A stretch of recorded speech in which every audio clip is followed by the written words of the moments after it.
اللهم صل على سيدنا محمد وعلى آل سيدنا محمد. أعوذ بالله من الشيطان الرجيم. بسم الله الرحمن الرحيم. الحمد لله رب العالمين، والصلاة والسلام على سيد المرسلين وعلى آله وصحبه أجمعين. رب اشرح لي صدري ويسر لي أمري واحلل عقدة من لساني يفقه قولي. سبحانك لا علم لنا إلا ما علمتنا إنك أنت العليم الحكيم. ولا حول ولا قوة إلا بالله العلي العظيم. Kitab Fathul Mu'in, muka surat 59, petok atas sekali. Muka surat 59, petok atas sekali. Qala al-muallifu rahimahullahu ta'ala wa nafa'ana bi'ulumihi amin. La qalbu warakihi bukan waraqatin, warakihi. La qalbu warakihi itu abang apa? Helaian ataupun lembaran. La qalbu warakihi bi'udin. La qalbu warakihi bi'udin idza lam yanfasil alaihi. Membalik lembaran mushaf. Warakihi itu helaiannya, helaian mushaf. Dengan semacam tungkat. Bi'udin ni ranting kayu. Tidak haram bila tidak melekat padanya. Iza lam yang fasil alaihi. Apabila tidak bercerai ia ya'ud, ranting kayu atasnya, atas mushaf, atas Quran. La ay la yahrumu, tidak haram. La ay la yahrumu, tidak haram. Qalbu warakihi, membalik lembarannya, helaiannya, helaian Quran. Bi'udin, dengan ranting kayu. Kalau kita tengok dengan lidi telunjuk, gitulah. Iza lam yanfasil alaihi, apabila tidak bercerai ia alaihi, atas mushaf. Jadi balik helaian Quran dengan ranting kayu, dengan kalau kita kata dengan lidi telunjuk tu tidak haram. Tetapi macam mana cara kita nak balik itu? Jangan kita pergi letak, jangan kita pergi masuk ranting kayu ke lidi telunjuk ke sebelah bawah. Itu jadi menanggung. Kita kena macam kita kata kena daripada atas lah, supaya tidak panggil menanggung. Daripada atas, bukan daripada bawah. Kita sekarang habis dah muka surat tu kita baca, kita wuduk batal dah ni, kita nak baca lagi. Jadi kalau kita ambil ranting kayu ataupun lidi telunjuk, masuk helaian bawah, kemudian kita angkat helaian untuk kita balik, untuk kita membalik tu lah, itu dipanggil menanggung. Jadi dia kena daripada atas. Daripada atas itu dia tidak panggil menanggung. Pandai ni. Ada seradut atas tak panggil menanggung, tapi kalau kita masuk bawah, dia panggil menanggung. Itu hukumnya adalah haram. Dia gini, biasanya contoh dalam kitab. Jadi kita semayang pakai selipar. Tiba-tiba di tapak selipar kita tu ada najis. Di tapak selipar kita ada najis. Kalaulah kita panggil apa tu? Tali selipar tu. Tali dah panggil tau. Panggil apa tu? Tali. Kalau kita berjari tu lah, panggil tali ke? Tali. Kita kadang-kadang putus tu lah. Kita panggil putus selipar tau. Selipar putus dah. Selipar dah putus. Itulah tali, itulah putus. Selipar putus, kerak bagi dua, putuslah selipar. Jadi kalaulah di bawah macam di biasa timbulnya kalau kita sembahyang di perkuburan yang mana perkuburan tu dia bongkar hak kubur lama. Bongkar kubur lama, jadi hak dalam-dalam tu dicampur dengan najis lah, hak dalam tu. Kalau dia gali kubur baru, tu tak ada isu tu sebab suci. Kalau kubur lama lama-lama dia pun bongkar dah, digali bekasan kubur lama. Jadi tanah tu bercampur dengan najis. Jadi macam mana kita nak semayang sebab atas tu ada tanah najis. Kalau pakai selipar sekali dengan najis. Jadi nak panggil kita ni tidak menanggung najis, kaki kita tu keluar daripada tali selipar tu, kita pijak atas dia. Kita pijak atas dia. Kalaulah kaki kita masuk dalam sarung, masuk dalam tali selipar tu, berarti kita menanggung selipar yang di bawah tu ada najis ataupun di bawah tu berhubung dengan najis. Tapi kalau kita keluar kaki kita pijak atas tali tu, itu dah panggil menanggung najis yang berada di bawah selipar. Gitulah lebih kurang. Ada dia. Mana kita keluar kaki daripada tali, kita pijak atas. Yelah, biasa kalau kita sembah jenazah kan, kita pakai selipar tu je. Tapi kalau perkuburan tu baru, kemudian selipar kita tak ada najis di tapak, tak ada masalah. Pakai je lah selipar tu, sarung je lah selipar tu. Kalau kata perkuburan tu dibongkar, digali hak bekasan lama, maka tanah yang naik tu dia sudah bercampur dengan najis. Najis hak tu lah, hak jenazah di dalam hak lama tu dicampur dengan dengan danau apa semua tu lah.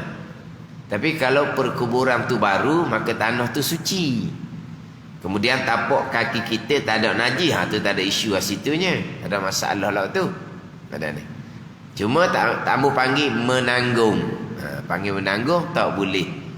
Kalau kita duduk atas dia, tak ada masalah. Najis di bawah tak ada masalah. Ada ni. Najis berada di bawah selipar, kaki kita tidak menanggung selipar, tak ada masalah. Sebab kita tidak menanggung najis dan najis tidak bersentuh dengan kita. Yang tak bolehnya kita menanggung najis walaupun najis tak bersentuh dengan kita, ataupun yang keduanya kita tidak menanggung tapi kita bersentuh dengan najis. Maka tak boleh dalam semayang ni. Menanggung najis tapi kita tak sentuh, tak sah juga semayang. Ataupun kita tidak menanggung najis tapi kita bersentuhan dengan najis. Bersentuhan, maka itu pun batal juga sembahyang. Jadi kalau hak jenis nak belek-belek ni, pastikan bahawa tidak menanggung Quran dalam keadaan kita berhadas. Wala ma'a tafsirin zada wala ihtimalan. Wala ihtimalan. Dia terjemah dianya tidak haram. Wala ma'a tafsirin. Wala ay wala yahrumu hamlul mashafi ma'a tafsirin. Situ. Wala ma'a tafsirin ay wala yahrumu hamlul mashafi ma'a tafsirin zada. Terjemahan dia, tidak haram pula membawa kitab tafsir Quran yang tafsirnya lebih banyak. Dia gitu. Tidak haram menanggung Al-Quran. Tidak haram menanggung Al-Quran ma'a tafsirin serta tafsir zada yang lebih ia tafsir, yang lebih ia tafsir daripada ayat Al-Quran. Walaupun tidak persis diketahuinya. Apa maksud dia tu? Ni payah ni, batu kadang-kadang kita kena terjemah sendiri. Ni walaupun tidak secara persis diketahuinya, walau ihtimalan, dan sekalipun adalah lebih tafsir daripada Al-Quran tu ihtimal. Ihtimal ni bukan ihtimal, keberangkalian. Itu dah ihtimal. Kebarangkalian lah. Kita cakap gini lah, ihtimal dia mari. Tu ihtimal panggil keberangkalian. Maknanya kata lebih tafsir ni itu keberangkalian. Tapi janganlah sampai tahap syok. Kalau syok, mana banyak antara Al-Quran dengan tafsir, pandangan muktamad hukumnya masih lagi haram. Ihtimal ni kita bukan kata kita bilang. Sebab nak kira mana banyak antara tafsir dengan Al-Quran ni, kira kepada huruf, bukan kepada kalimah. Kira kepada huruf. Jadi manalah kita nak bilang, nak kira. Ihtimal je. Tapi bukan syok. Kalau syok tak boleh nak sentuh Al-Quran hak bersekali dengan tafsir. Jadi kita persoalan Al-Quran bersama dengan tafsir ni, Al-Quran bersama dengan tafsir ni, ni kira persoalan yang agak biasalah. Dah.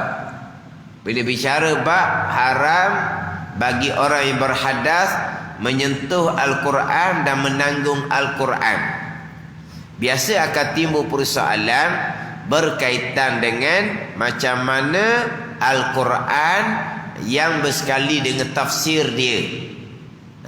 Al-Quran yang bersekali dengan tafsir dia nak kira macam mana pula. Ni biasalah. Dia bukan tafsir sahaja, bersekali dengan bukan ayat Al-Quran, bukan kata tafsir je ni.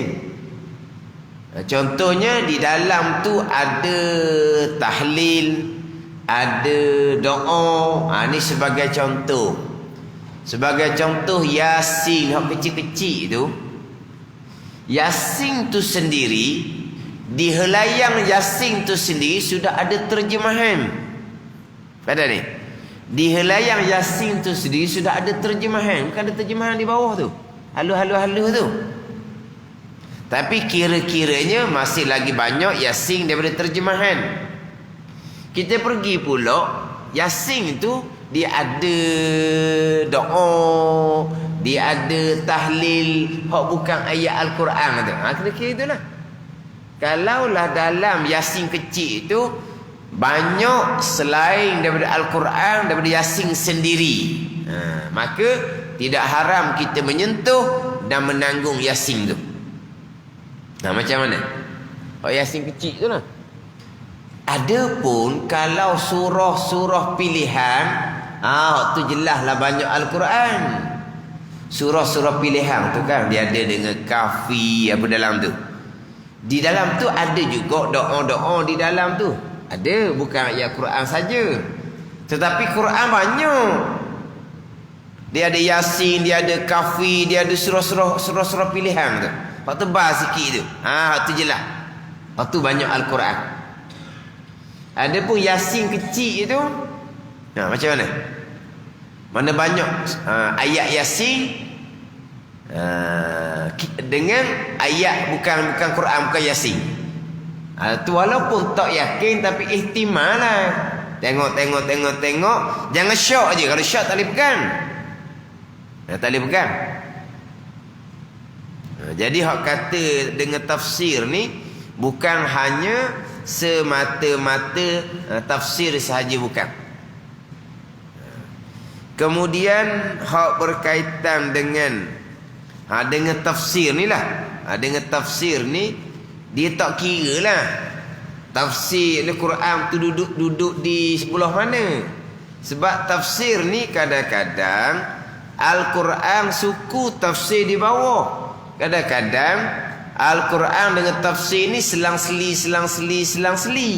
Tak kira lah macam mana cara dihelayang tu antara Al-Quran dengan tafsir tu macam mana.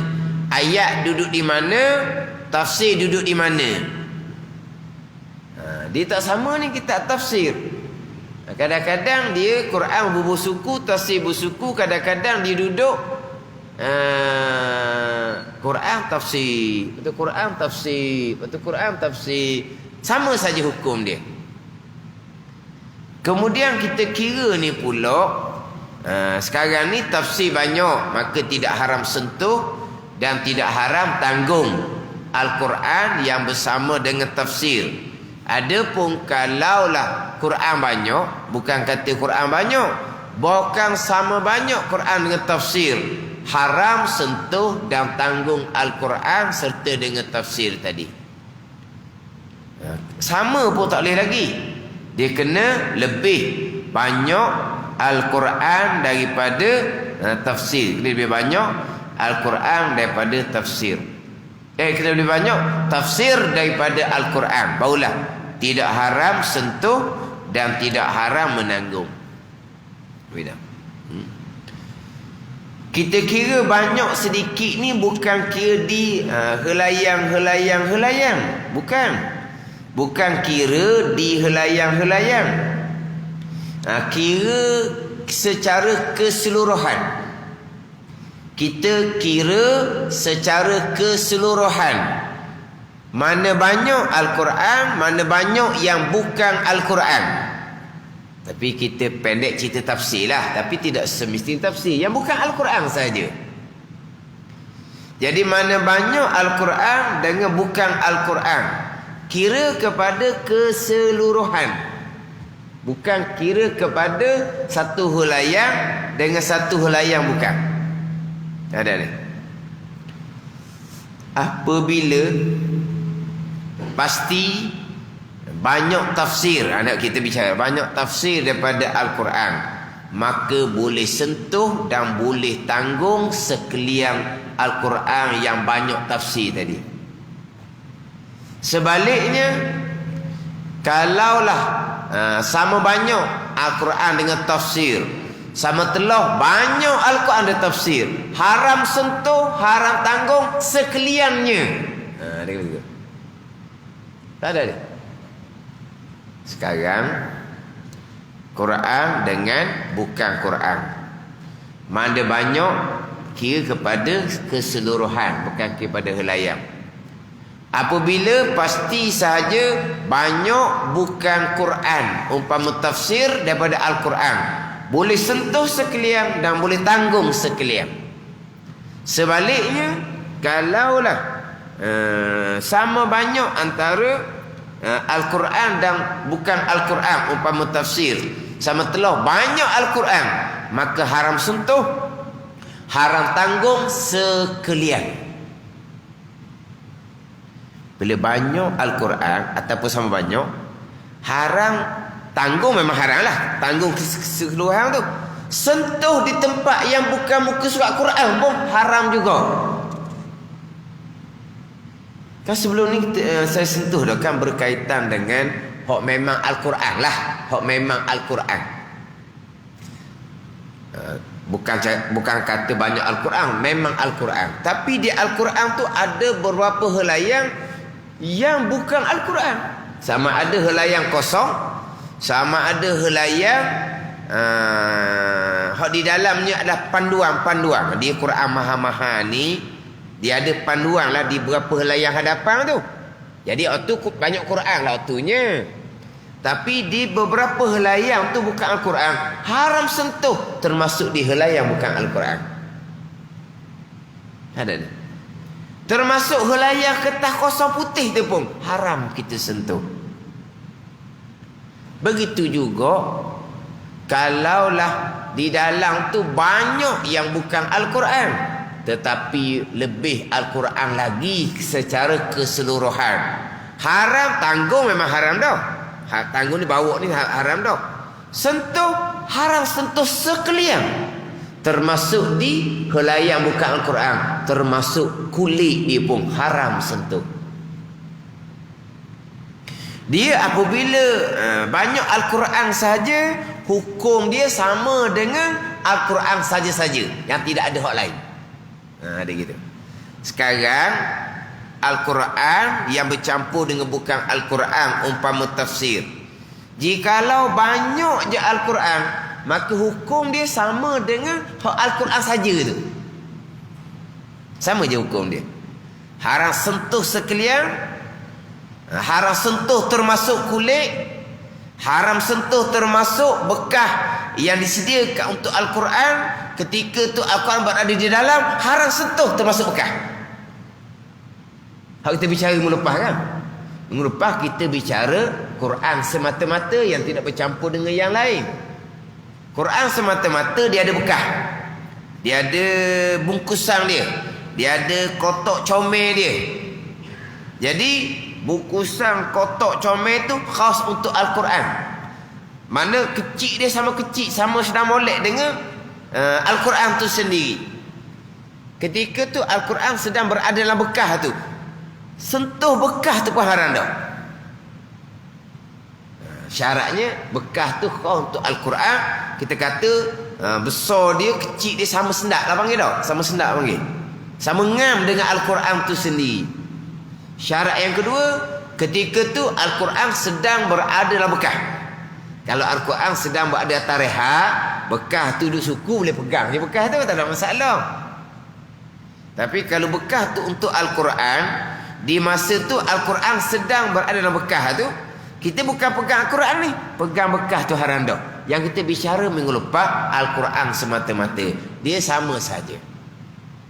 Kalaulah di dalam tu banyak yang bukan Al-Quran, banyak juga, tetapi lebih Al-Quran daripada selain Al-Quran, hukumnya sama dengan Al-Quran saja. Haram sentuh sekalian, termasuk kulit, termasuk bekah. Tanggung sama telur lah haram.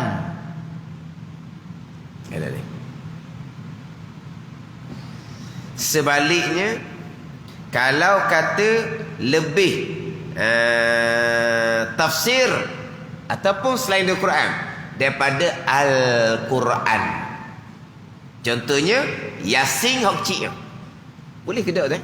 Ya ke tak? Lebih selain daripada Yasin, daripada ayat Yasin ke macam mana? Sebab di dalam tu Yasin pun ada, Quran lain pun ada juga dah. Ada Fatihah, ada Qul huwallah di dalam tu dah, selain daripada Yasin. Tapi selebih tu doa-doa, tahlil banyak dalam tu. Kemudian di muka surat Yasin tu sendiri, bukan Yasin saja, di tengah-tengah tu ada terjemahan dia. Jadi situ sudah bercampur dah. Di muka surat Yasin tu sendiri sudah bercampur dengan terjemahan. Lepas tu di muka surat yang lain banyak zikir-zikir, banyak doa-doa. Boleh tak kita kata banyak selain daripada Al-Quran, selain daripada Yasin, nak banding dengan Yasin? Boleh? Ke tak perasan? Macam mana? Dok kita ni memang sokmo-sokmo kita ada semayang pegang surat Yasin tu. Memang kita ada semayang pegang apa ke? Surat Yasin panggil tau. Surat Yasin. Panggil surat Yasin. Kita ada semayang sokmo. Jadi kata ada semayang boleh pegang tau. Hak tu. Memanglah kita ada semayang. Kalau terbatal macam mana? Ni tengok baca Yasin ni terbatal. Macam nak kira? Mana banyak tu antara Yasin dengan yang bukan Yasin, yang bukan Al-Quran, mana banyak? Kalau banyak yang bukan Al-Quran, maka boleh sentuh sekalian, boleh tanggung. Cuma saya sebut boleh sentuh Al-Quran ni, boleh sentuh Al-Quran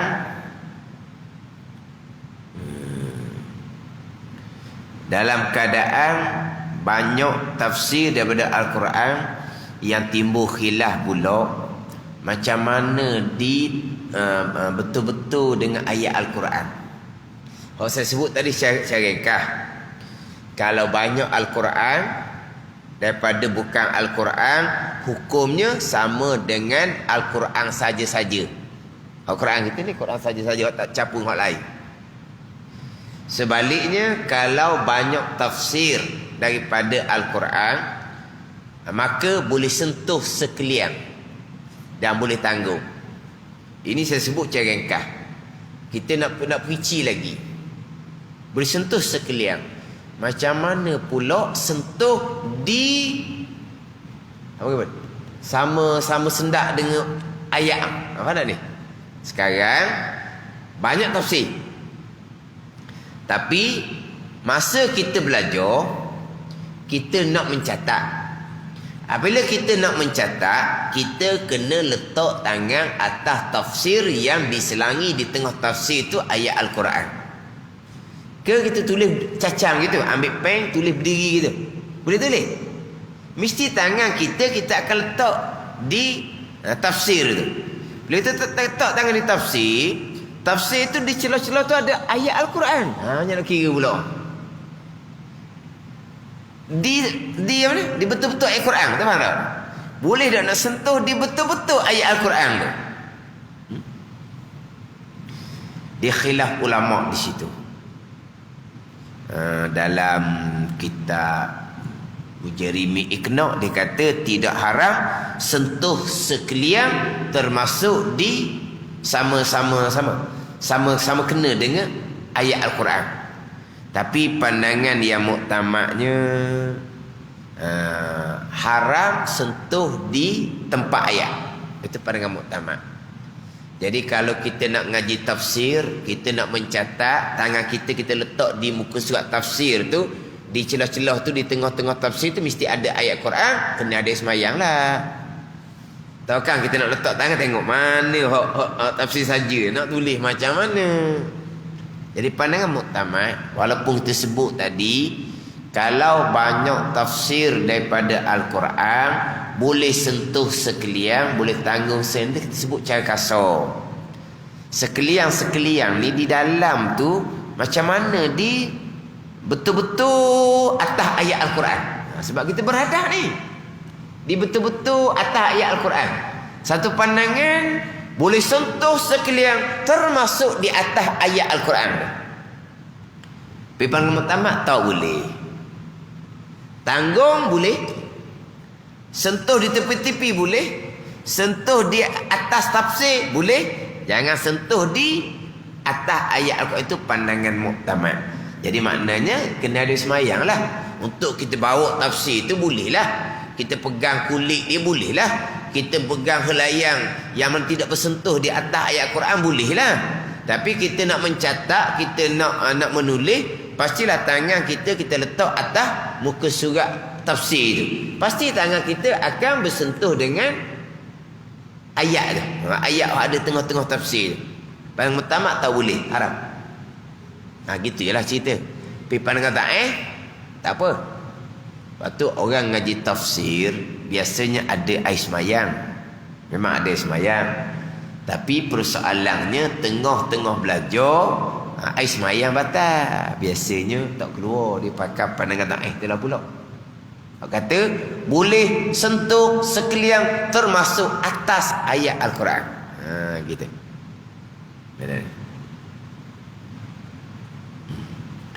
Tetapi kalaulah kata banyak tafsir daripada Al-Quran, tidak haram sentuh, tetapi tetap makruh. Makruh. Walaupun banyak tafsir daripada Al-Quran, kita boleh sentuh, kita boleh tanggung, tapi hukumnya makruh. memanglah kita disunatkan ada air semayang. Dan memang kita ada air semayang. Yang timbulnya tengah-tengah belajar tafsir, air semayang kita batal. Tu hak timbul. Bukan kita tak ada air semayang daripada awal.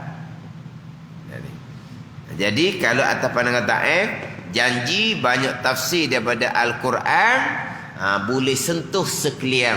Pandangan Taif boleh sentuh sekalian, termasuk di tempat atas ayat Al-Quran. Kemudian dalam i'anah ni berkaitan dengan tafsir Jalalain. Tafsir Jalalain. Jadi mana banyak ayat Al-Quran dengan tafsir Jalalain. Dikatakan bahawa seorang ulama daripada Yaman, dia bilang tiap-tiap huruf Al-Quran dan juga tiap-tiap huruf tafsir. Maka didapati di pertengahan Quran tu masih lagi sama banyak. Di akhir Al-Quran barulah lebih tafsir hanya 2-3 huruf sahaja. Dekat-dekat. Dekat-dekat. Sebab itulah setengah pandangan ulama, waraknya kita janganlah tanggung Al-Quran dalam keadaan berhadah. Kerana walaupun lebih 2-3 huruf sekalipun, takut-takut dicetakkan tu hilang 1 huruf 2 huruf dah jadi sama banyak. Tapi ada ulama bilang dikatakan bahawa 2-3 huruf lebih tafsir daripada Al-Quran, tafsir Jalalain. Tafsir Jalalain ni memang pondok ngajilah tafsir Jalalain ni. Saya sempatlah ngaji tafsir Jalalain dengan almarhum Tuan Guru Tok Ayah Syim Pasir Tumbuh sebelum daripada surah Kahfi, sebelum tengah lah.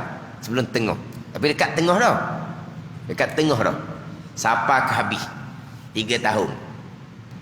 Depan tak dah. Tak dah kita mari tu tengah dah, tapi tak apa tengah lagi. Mana sebelum tengah lah. Kemudian bila saya pindah pondok Kerandang dengan almarhum Babu Najimuddin, sempatlah daripada awal jumpalah tengah tu 4 tahun. 7 tahun, kat 8 tahun. Baru boleh habis tafsir Jalalain, tapi dengan 2 tu guru lah, bukan 1 tu guru. Dengan 2 tu guru. Hak Pasir Tumbuh dulu. Sebelum tengah lah. Tapi dekat tengah dah. Sampai ke akhir 3 tahun. Sebab tunggu baca tiap-tiap hari. Masa di Kerandang tunggu baca 3 hari seminggu. Dalam 4 tahun lebih jugalah nak pergi sampai tengah. 4-5 tahun nak dapat tengah. Mana takut. 8 tahun. Tafsir Jalalain. Lepas tu sipang lah. Sipang. Tak tahu. Nak mengajar siapa? Nak mengajar budak anda. Ngaji tu boleh lah. Kalau kata pandai sikit-sikit, nak mengajar siapa? Ada nak ngaji? Tafsir Jalalain.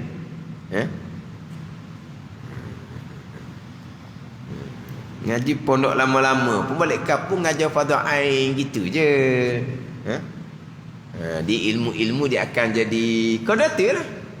Akhirnya kita sama je nanti, sama je. Orang mengajar ilmu qada Fardhu Ain, orang ngaji pun hak Fardhu Ain, sama je. Dan orang ngajar pun kadang-kadang kalau Fardhu Ain saja mengajar, hak ilmu-ilmu hak lain lah. Di ilmu ni kalau kita tak ajar, dia akan jadi malak. Di sipang ilmu dikena beri barulah dia berkembang. Dia tak sama dengan harta. Harta zahirnya kalau beri habis. Kalau sipang barulah tak luar. Ilmu beri barulah bertambah. Kalau sipang jadi malak.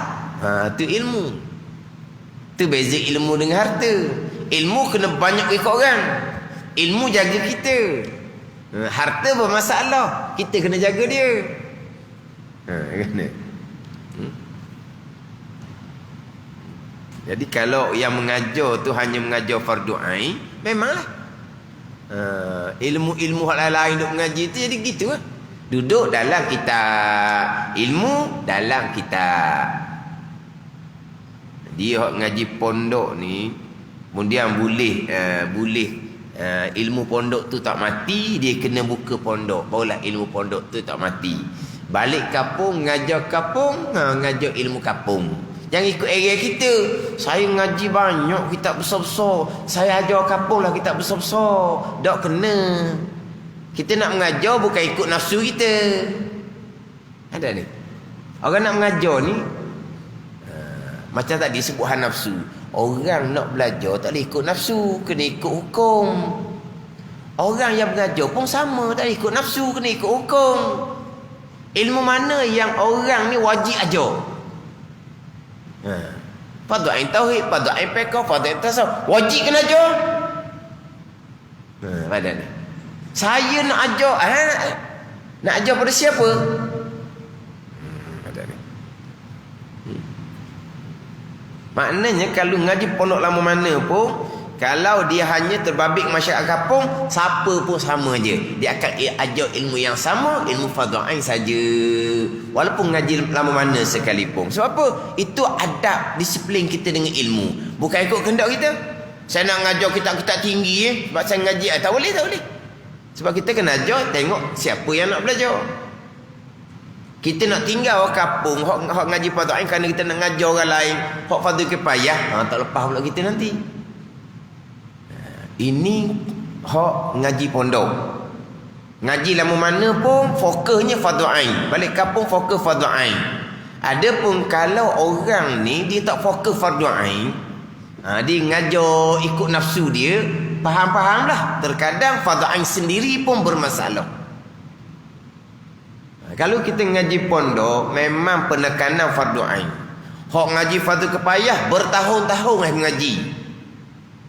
Tapi oleh kerana kita terlatih di pondok seumpama tu, penekanan fardu ain, kalau kita hanya terbabit ke masyarakat, kita akan hanya ajar ilmu fardu ain walaupun kita ngaji lama mana sekalipun. Sebab apa? Itu didikan pondok yang diterapkan dengan permulaannya fardu ain kena mantap.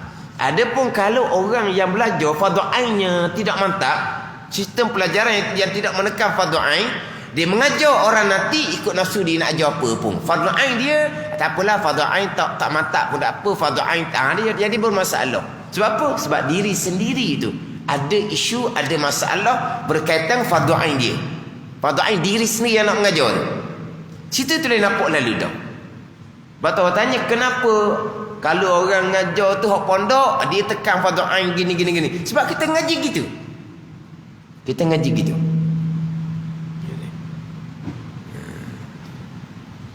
Jadi mari daripada pondok itulah yang akan dikembang keluar. Hak kaedah sebagaimana pondok. Tekan fardu ain. Mudah kalau gitu. Memang mudah. Ngajar fardu ain mudah je. Saya mudah je. Mudah lah ngajar fardu ain je. Kamu ngajarlah. Bagi bagus. Fardu ain payah apa? Payah apa fardu ain? Hak tulis je.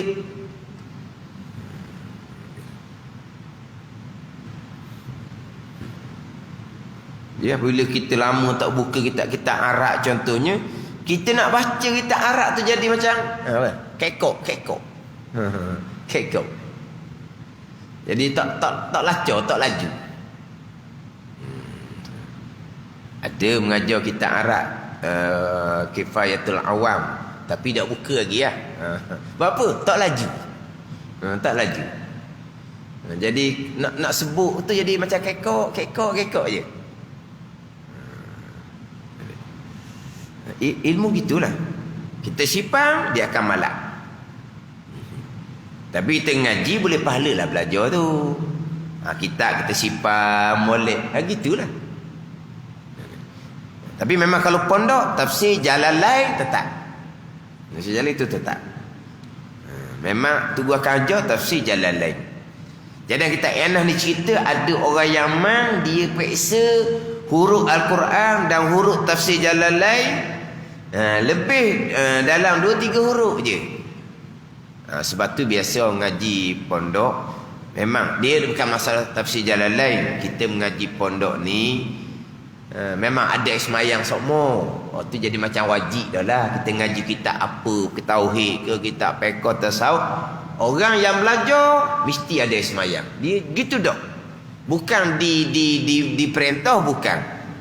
Mana kalau orang tu mari tanpa ada wuduk, dia akan pergi ambil semayang dulu baru dia kelek kita.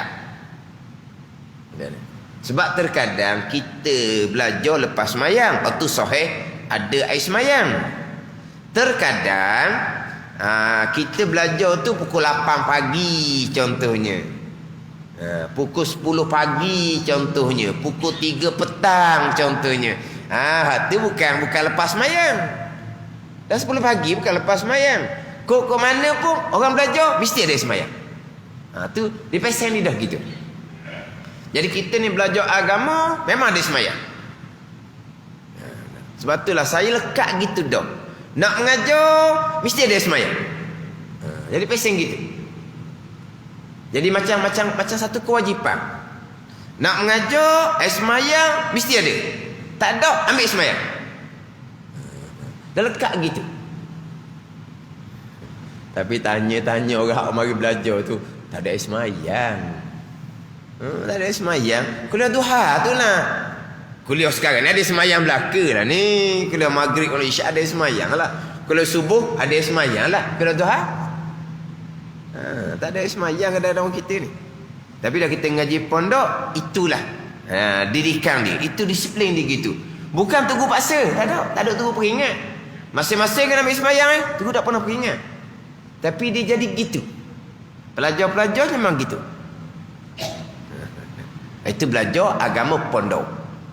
Belajar agama tempat lain tu ada semayang kedok tak tahulah. Itu atas masing-masing. Yelah kadang-kadang kita belajar agama pondok tak ada orang perempuan selamat. Kadang-kadang orang belajar agama ni sambil-sambil ngorak ngopuang je. Nak berkah ilmu macam mana lah. Belajar agama mengorak sama-sama ngopuang. Hak mengajar depan pula ustazah comel pula, pakai baju kurung biasa pula. Pada duk tengok tubuh ustazah tu lah depan. Ustazah comel kok, bukan tak comel. Dah pelajar tu pula, pelajar akhir balik lama dah. Umur 17-18 dah. Pada tengok tubuh ustazah tu, nak berkat ilmu macam mana?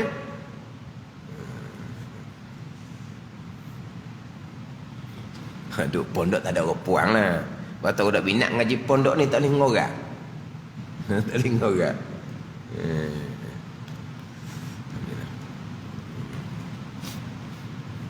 Jadi hak tafsir Jalalain tu memanglah dah kitab yang nak sebut waraknya biar ada semayang. Sebab apa? Dia kata 2-3 huruf je. 2-3 huruf kemungkinan cetakan tu jatuh 1-2 huruf kan? Macam mana? Sama haram sentuh, haram tanggung. Ni hak Al-Quran yang bersama dengan tafsir lebih banyak, tapi bukan tafsir saja ni. Bukan tafsir saja, dengan bahawa selain daripada ayat Al-Quran. Selain daripada ayat Al-Quran. Kemudian kalau kata banyak tafsir daripada Al-Quran, boleh tanggung. Sentuh boleh sentuh. Yang timbul khilafnya, boleh tak nak sentuh pada betul-betul atas ayat Al-Quran. Boleh tak tu? Pandangan mutamak tak boleh. Sentuh haram. Pandangan kata apabila banyak tafsir daripada Al-Quran, boleh tanggung, boleh sentuh sekalian termasuk atas ayat.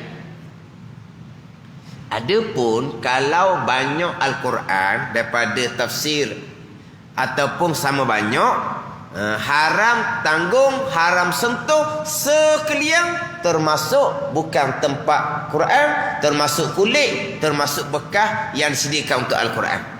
Jadi kalau kata sama banyak tafsir dengan Al-Quran, sama telah lebih Al-Quran dari tafsir, hukumnya seperti Al-Quran betul benar. Seperti Al-Quran betul benar. Yang hak yang bezanya, hak banyak tafsir daripada ayat Al-Quran, tapi dengan yakin lah, dengan yakin. Kalau syak masih lagi hukumnya adalah haram. Dia sama banyak pun tak boleh lagi ni. Kalau Quran dengan bukan Quran sama banyak tak boleh. Tidak sama dengan sutera. Sutera yang bercampur, kalau sama banyak tak apa dah. Sebab sutera ni dia agak hukum dia luas. Mana orang perempuan boleh, orang lelaki pun terkadang boleh. Dalam kadang-kadang tertentu kan, contohnya pasangan tak sejuk ke, dia agak luas sikit lah. Sutera kan, sutera kalau sama banyak antara sutera dengan campuran bukan sutera, memanglah boleh, orang lelaki boleh pakai dah. Dia lain tu. Sebab sutera ni hukum di luar. Adapun Al-Quran ni dia sama je, lelaki sama, perempuan pun sama, hukum dia agak ketat sedikit. Jadi kalaulah Al-Quran dengan tafsir, Al-Quran dengan bukan Al-Quran sama banyak, masih lagi haram sentuh dan haram tanggung. Wala yumna'u sabiyyun mumayyizun muhdisun walau junuban hamla wa massa, bukan hamla, hamala wa massa nahwa mishafin lihajati ta'allumihi wa darsih. Ini pergi kepada persoalan kanak-kanak yang mumayyiz, yang berhadas, boleh sentuh Al-Quran tanpa dalam keadaan berhadas untuk hajat belajar dia. Ni balik, untuk hajat belajar dia. Adapun kita suruh anak kita yang mumayyiz, yang berhadas, pegang Al-Quran, simpan Al-Quran, bukan untuk hajat belajar dia, untuk hajat mak yang buduk batal. Maksud anak pergi simpan Al-Quran atas reha tu, hukumnya adalah haram. Haram apa? Budak tu tak balik. Siapa kata haram budak? Haram mak tu lah yang menyuruh anak yang berhadas pegang Al-Quran, simpan Al-Quran. Konon-konon tak apalah awang, awang tak wali lagi. Betul lah, awang tu tak apa, dia tak wali, tak berdosa. Mak awang tu lah berdosa. Mak tu berdosa. Yang kita boleh benarkan anak kita yang berhadas nak pegang Al-Quran hanyalah untuk hajat belajar dia saja. Bukan untuk hajat yang lain. Tapi kalau anak kita yang belum balik, yang berhadas ni, nak ngemah, nak nyipang almari Quran, tak boleh, tak boleh sentuh. Sebab itu bukan hajat belajar. Dia nak ngemah almari tu lah. Dalam tu ada Al-Quran, ada buku, ada kitab. Dia pun nak ngemah, nak sapu abuk apa semua, tidak boleh pegang Al-Quran dalam keadaan berhadas. Hak budak belum balik ni, kita tidak boleh benarkan dia pegang. Sebab apa? Itu bukan hajat belajar, itu hajat nak ngemah, tak boleh. Yang mana kita boleh benarkan anak kita yang belum balik dalam keadaan berhadas pegang Al-Quran hanyalah untuk belajar dia sahaja, bukan untuk hajat yang lain. Wallahu alam. Bismillahirrahmanirrahim. Alhamdulillahirabbil alamin, wassalatu wassalamu ala sayyidil mursalin wa ala alihi wa sahbihi ajma'in. Allahumma iftah alaina futuhal arifin, Allahumma allimna ilma aqdamin, wa fahimna famas sabiqin, warzuqna ruqat talibin. Allahumma zidna ilma wa alhiqna bis salihin. Wa sallallahu ala sayyidina Muhammadin wa ala alihi wa sahbihi wa sallam. Walhamdulillahi rabbil alamin.